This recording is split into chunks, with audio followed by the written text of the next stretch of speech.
Hello everyone, so today we'll study about the lab 8, which is about the rotational motion. And for this lab you do not need any equipment other than the measuring tape, or you can use the ruler for this, and we'll just use this YouTube video for this. So for this, in this video you'll see the rotation of sun and the spots moving on it. So below you have some screenshots, the screen captures identifying 4 different spots on the sun. So what you need to do, you'll find 4 spots on sun, and then your question is how fast are each of these spots moving.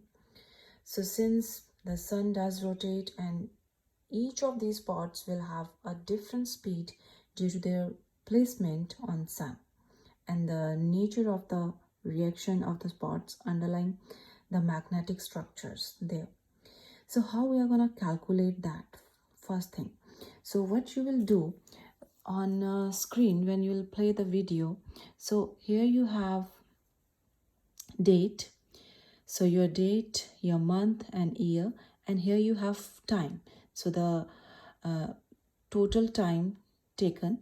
So like at 1 hour 19, the time is like 1:19 here. So when you'll do this, so this screenshot is at 12/1/2016 at 1:19. So when you'll move this, so at 15/1/16 at time this, the spots have moved. So if you go further and see how it is rotating, how the sun is rotating, so you can have any spot, you can name any spot, and you can check the distance traveled by that spot during the time that elapsed on the particular screenshots. So you can do that. And how you're going to do that, you will just take the measurement of this total diameter of sun on your screen by using your ruler or by using your tape, your measuring tape. And then after that you will get your own conversion for this. So you can find out the diameter of sun in kilometers. You can check the Google for this. Then what is the width of sun on your screen in millimeters? So you're going to write down this thing. So you'll measure the width of sun on screen by using the ruler and write down that number. Then complete the following table using your measurements of each spot's travel on the screen. So starting time stamp. So wherever you are starting that time, this stamp, you're going to take this time, and then the ending time. So if you're marking one spot, for example here, so let me just mark, I'm marking this spot. So right now my starting time is this 26/1/2016 at 13:19.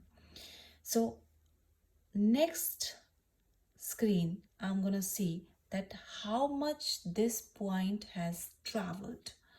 So what was the initial position, where it was, and then after that how much distance it has traveled. You're going to measure that distance for this spot, and then you're going to see this date and time.